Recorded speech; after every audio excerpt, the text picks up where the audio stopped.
मोदी जी अपने लिए वोट नहीं मांग रहे। मोदी जी अमित शाह को प्रधानमंत्री बनाने के लिए वोट मांग रहे हैं। मैं पूछना चाहता हूं मोदी जी से और अमित शाह जी से, ये मोदी की गारंटी पूरी कौन करेगा? क्या अमित शाह मोदी की गारंटी पूरी करेंगे? प्रधानमंत्री जी कह रहे हैं मैं भ्रष्टाचार से लड़ रहा हूं। देश के सबसे बड़े चोर, उचक्के और डकैतों को उन्होंने अपनी पार्टी में शामिल कर दिया। जिन लोगों को 10 दिन पहले मोदी जी कहते थे 70,000 करोड़ का इसने घोटाला कर दिया, थोड़े दिन के बाद उसी आदमी को अपनी पार्टी में शामिल करके किसी को डिप्टी सीएम बना देते हैं, किसी को मंत्री बना देते हैं और उनके सारे ईडी और सीबीआई के मामले खत्म कर देते हैं और कहते हैं मैं भ्रष्टाचार से लड़ रहा हूं।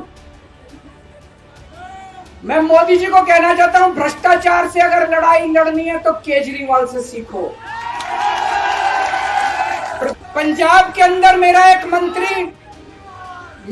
मंत्री भ्रष्टाचार में, मेरे को पता चला कि वो पैसे मांग रहा है। वहां पे मान साहब ने उसको, किसी को भी, विपक्ष को नहीं पता था, मीडिया को नहीं पता था, हमने अपने मंत्री को उठा के जेल में भेज दिया। तुम देश के सारे चोर उचक्के डकैतों को अपनी पार्टी में शामिल कर लो और केजरीवाल को जेल भेज दो और कहो मैं भ्रष्टाचार के खिलाफ लड़ रहा हूं। तो आप भ्रष्टाचार के खिलाफ नहीं लड़ रहे प्रधानमंत्री जी। आप देशवासियों को बेवकूफ मत समझो। बच्चे बच्चे की जुबान के ऊपर हो रहा है कि सारे चोर चक्कों को अपनी पार्टी में शामिल करके और ईडी और सीबीआई के सारे केस उनके रफा दफा कर। अगर ये चुनाव जीत गए, इन्होंने बीजेपी का एक नेता नहीं छोड़ा। आडवाणी जी की राजनीति खत्म कर दी इन्होंने, मुरली मनोहर जोशी की राजनीति खत्म कर दी, सुमित्रा महाजन की, शिवराज सिंह चौहान जिसने मध्य प्रदेश का चुनाव जीत के दिया इन लोगों ने, शिवराज सिंह चौहान ने उसको मुख्यमंत्री नहीं बनाया, उसकी राजनीति खत्म कर दी। वसुंधरा राजे की राजनीति खत्म कर दी इन्होंने, खट्टर साहब की राजनीति खत्म कर दी, डॉक्टर रमन सिंह की राजनीति खत्म कर दी। अब अगला किसका नंबर है? योगी आदित्यनाथ। अगर ये चुनाव जीत गए, मेरे से लिखवा लो, 2 महीने के अंदर उत्तर प्रदेश का मुख्यमंत्री बदल देंगे। योगी आदित्यनाथ की राजनीति खत्म करेंगे, उनको भी निपटा देंगे। उन्होंने ये षड्यंत्र रचा, मैंने कहा मैं भी इस्तीफा नहीं दूंगा। तुम अगर जनतंत्र को जेल में कैद करोगे तो जनतंत्र जेल से चला के दिखाएंगे दोस्त। सरकार भी जेल से चला के दिखाएंगे। कतई इस्तीफा, तुम्हारे ट्रैप में फंसने वाले नहीं हैं। ये अगर हेमंत सोरेन साहब को भी इस्तीफा नहीं देना चाहिए था, जेल से सरकार चलानी चाहिए। अगर हमने इस्तीफा दे दिया, ये तो बड़ा अच्छा इनके लिए। जिस राज्य के अंदर ये चुनाव हारेंगे उसके मुख्यमंत्री को पकड़ के जेल में डाल दो, सरकार गिरा दो। उसके मुख्यमंत्री को पकड़ के जेल में डाल दो, सरकार। आज मैं अगर दिल्ली की जेल के अंदर रह के दिल्ली की जेल से इस्तीफा नहीं दे रहा, वो इस तानाशाही के खिलाफ संघर्ष कर रहा हूं, इसको समझ लेना। ये क्रश करना चाहते हैं प्रधानमंत्री जी आम आदमी पार्टी को। जो लोग मोदी जी से मिलने जाते हैं, वो कई लोग हमें भी जानते हैं, वो बाहर आके हमें बताते हैं कि आपके बारे में सबसे पहले मोदी जी से जो भी मिलने जाता है, सबसे पहले वो केजरीवाल की और आम आदमी पार्टी की 10 से 15 मिनट बात करते हैं। उनको कहते हैं कि आने वाले समय के अंदर आम आदमी पार्टी ही देश को भविष्य देने वाली है। वो खुद भी मानते हैं। इसीलिए वो चाहते हैं कि आज ही आम आदमी पार्टी को बढ़ने से रोका जाए, इनको कुचल दिया जाए। ये तानाशाही है। अगर उनको लगता है कि आम आदमी पार्टी आने वाले समय में बीजेपी को चैलेंज देने वाली है, आप अच्छे काम करो, आप देश को भविष्य दो। आज आपकी सरकार है केंद्र के अंदर, आप देश के लिए काम करोगे, आम आदमी पार्टी को कोई पूछेगा ही नहीं। लेकिन आप कुछ काम नहीं करो और आम आदमी पार्टी को कुचल दो, ये जनतंत्र नहीं है, ये इस देश की जनता पसंद नहीं करती। इन्होंने आम आदमी पार्टी को कुचलने में कोई कसर नहीं छोड़ी। छोटे से लोग हैं हम लोग, छोटी सी पार्टी है। 75 साल के अंदर इस कदर किसी पार्टी को और उसके नेताओं को प्रताड़ित नहीं किया गया जिस तरह से प्रधानमंत्री मोदी जी ने आम आदमी पार्टी को प्रताड़ित करने की कोशिश की है। मेरे को इन्होंने जेल भेज दिया। प्रधानमंत्री जी कह रहे हैं मैं भ्रष्टाचार से लड़ रहा हूं। देश के सबसे बड़े चोर, उचक्के और डकैतों को उन्होंने अपनी पार्टी में शामिल कर लिया।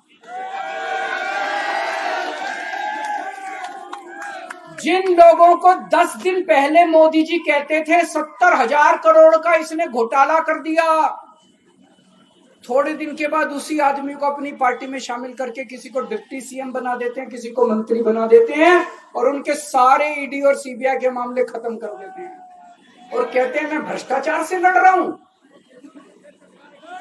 मैं मोदी जी को कहना चाहता हूं, भ्रष्टाचार से अगर लड़ाई लड़नी है तो केजरीवाल से सीखो। प्रधानमंत्री जी, भ्रष्टाचार के खिलाफ लड़ाई केजरीवाल ने लड़ी है। 2015 में जब दिल्ली में हमारी सरकार बनी थी, हमारे एक मंत्री का एक ऑडियो मेरे पास किसी ने व्हाट्सएप कर दिया। उस ऑडियो में मेरा मंत्री किसी दुकान वाले से 5 लाख रुपए मांग रहा था।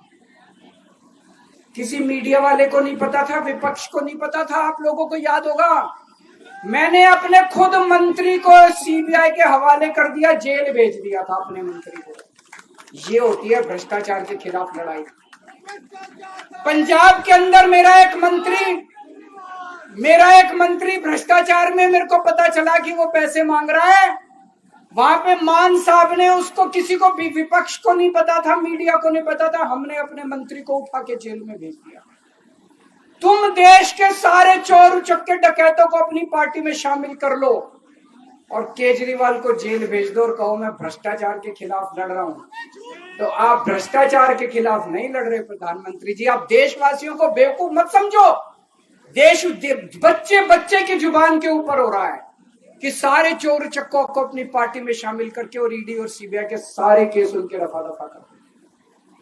केजरीवाल को क्यों गिरफ्तार किया? केजरीवाल को गिरफ्तार करके उन्होंने एक मैसेज दिया है सारे देश को कि अगर मैं केजरीवाल को गिरफ्तार कर सकता हूं तो किसी को भी गिरफ्तार कर सकता हूं। कोई केस नहीं होगा, कोई मामला नहीं होगा, तब भी मैं तुमको गिरफ्तार कर सकता हूं। एक बेहद खतरनाक मिशन चालू किया हुआ है प्रधानमंत्री जी ने, बहुत ही खतरनाक। देशवासियों को यह समझने की, अब जब मैं बोलने जा रहा हूं, समझने की जरूरत है। उस मिशन का नाम है वन नेशन वन लीडर। देश के सारे नेताओं को खत्म करना चाहते हैं मोदी जी और इसको 2 स्तर के ऊपर इस मिशन को चला रहे हैं। जितने विपक्ष के नेता हैं उनको जेल भेजेंगे और जितने बीजेपी के नेता हैं उनको सबको निपटा देंगे, उनकी राजनीति खत्म करते जाएंगे, उनको सबको निपटाते जाएंगे। विपक्ष के अंदर आज इन्होंने मनीष सिसोदिया को जेल भेज दिया, संजय सिंह को जेल भेज दिया, सत्येंद्र जैन को जेल भेज दिया, केजरीवाल को जेल भेज दिया, हेमंत सोरेन को जेल भेज दिया, ममता दीदी के कई मंत्रियों को जेल भेज दिया, स्टैलिन के कई मंत्रियों को जेल भेज दिया, केरला के सीएम के पीछे पड़े हैं। अगर ये चुनाव जीत गए, मेरे से लिखवा लो एफिडेविट के ऊपर, थोड़े दिन के बाद ममता दीदी जेल में होंगी, तेजस्वी यादव जेल में होगा, स्टैलिन साहब जेल के अंदर होंगे, पिनरई विजयन जेल के अंदर होंगे, उद्धव ठाकरे जेल के अंदर होंगे, जितने विपक्ष के नेता ये सारे जेल के अंदर होंगे। अगर ये चुनाव जीत गए, इन्होंने बीजेपी का एक नेता नहीं छोड़ा। आडवाणी जी की राजनीति खत्म कर दी इन्होंने, मुरली मनोहर जोशी की राजनीति खत्म कर दी, सुमित्रा महाजन की, शिवराज सिंह चौहान जिसने मध्य प्रदेश का चुनाव जीत के दिया, इन लोगों ने, शिवराज सिंह चौहान ने उसको मुख्यमंत्री नहीं बनाया, उसकी राजनीति खत्म कर दी। वसुंधरा राजे की राजनीति खत्म कर दी इन्होंने, खट्टर साहब की राजनीति खत्म कर दी, डॉक्टर रमन सिंह की राजनीति खत्म कर दी। अब अगला किसका नंबर है? योगी आदित्यनाथ। अगर ये चुनाव जीत गए, मेरे से लिखवा लो, 2 महीने के अंदर उत्तर प्रदेश का मुख्यमंत्री बदल देंगे। योगी आदित्यनाथ की राजनीति खत्म करेंगे, उनको भी निपटा देंगे। यही तानाशाही है दोस्तों। वन नेशन वन लीडर ये चाहते हैं, एक ही तानाशाह इस देश के अंदर बचेगा, एक ही तानाशाह इस देश के अंदर बचेगा। हमारा देश बहुत महान है, 4000 5000 साल पुराना हमारा देश है। इसके पहले पिछले 4000 साल में कई मौके आए जब इस देश के ऊपर तानाशाहों ने कब्जा करने की कोशिश की, लेकिन हमारे देश के लोगों ने उन तानाशाहों का तख्ता उखाड़ के फेंक दिया। जब जब हमारे देश में ऐसा मौका आया कि तानाशाह ने हमारे देश के ऊपर कब्जा करने की कोशिश की, इस देश की जनता ने उसका तख्ता उखाड़ के फेंक दिया। आज एक तानाशाह इस देश से जनतंत्र खत्म करना चाहता है, आज एक तानाशाह इस देश से लोकशाही खत्म करना चाहता है। मैं पूरे तन मन धन से लड़ रहा हूं, संघर्ष कर रहा हूं उस तानाशाह के खिलाफ। 140 करोड़ लोगों का साथ चाहता हूं मैं। मेरे अकेले के करने से नहीं होगा। 140 आज मैं आप लोगों से भीख मांगने के लिए आया हूं, 140 करोड़ लोगों से, 140 करोड़ लोगों से भीख मांगने के लिए आया हूं। मेरे देश को बचा लो, मेरे भारतवर्ष को बचा लो, मेरा भारत इस तानाशाही से बचा लो मेरे दोस्त, मेरे देश को।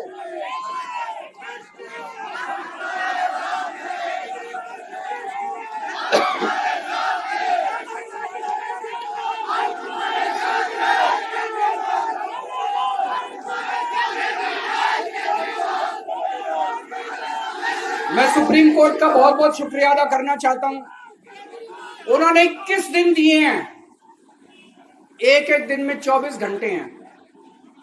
मैं एक दिन में 24 में से 36 घंटे काम करूंगा, पूरे देश भर में घूमूंगा इस तानाशाही को रोकने के लिए। दोस्तों, जितनी मेरे अंदर ताकत है, मेरा सब कुछ कुर्बान है देश के लिए।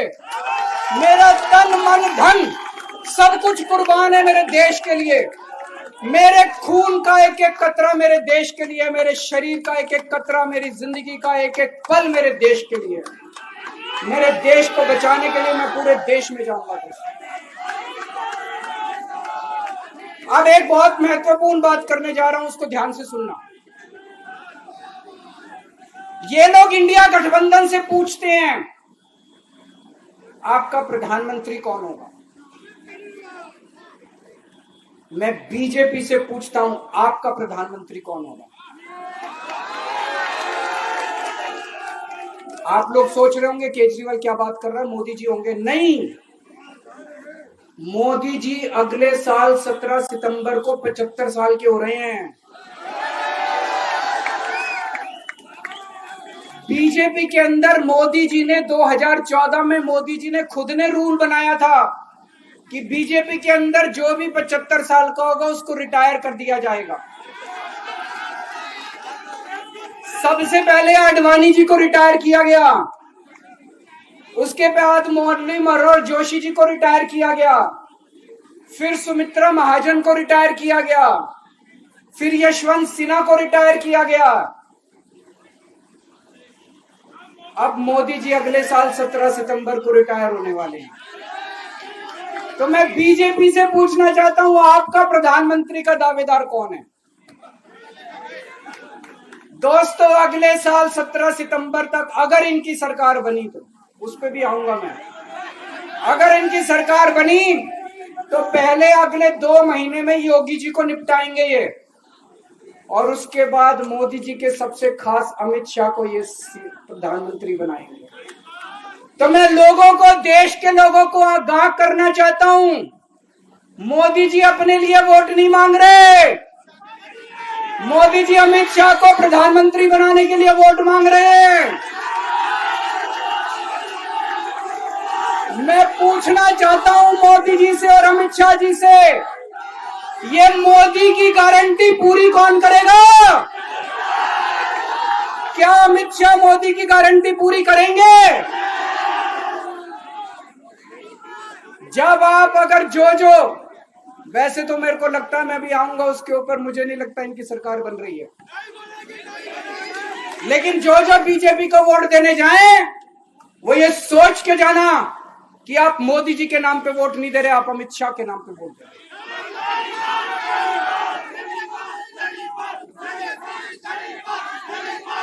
अब एक खुशखबरी आप लोगों के लिए, अब एक खुशखबरी है, सबको बता देना जो मैंने बातें कही है बड़ी सोच समझ के कही है।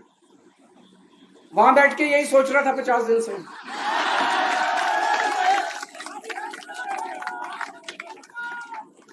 दोस्तों, पूरे देश के मेरे को बाहर निकले हुए 20 घंटे हो गए। इन 20 घंटों के अंदर भी मैंने रात भर में जनता से बात कर रहा था, लोगों से फोन कर रहा था।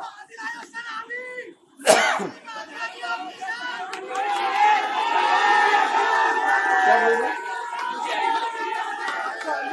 रात को आंधी आई थी।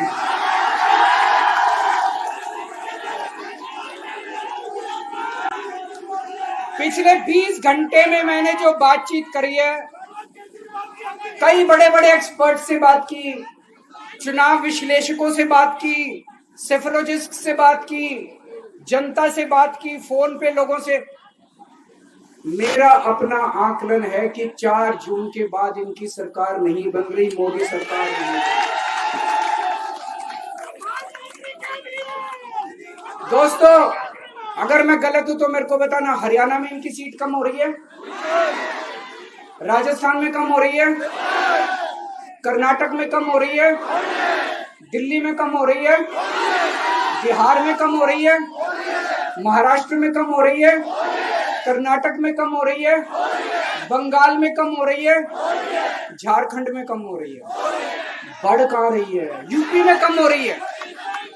बढ़ कहां रही है? बड़े एक भी जगह इनकी सीटें नहीं बढ़ रही हैं। मेरा अपना मानना है, और सट्टा बाजार में भी जो चल रहा है, इनकी 220 से 230 के बीच में सीट आ रही है, उससे ज्यादा सीट नहीं आ रही। मोदी सरकार नहीं बन रही है, केंद्र में इंडिया गठबंधन की सरकार बन रही है। आम आदमी पार्टी उस सरकार का हिस्सा होगी। दिल्ली को पूर्ण राज्य दिलाएंगे।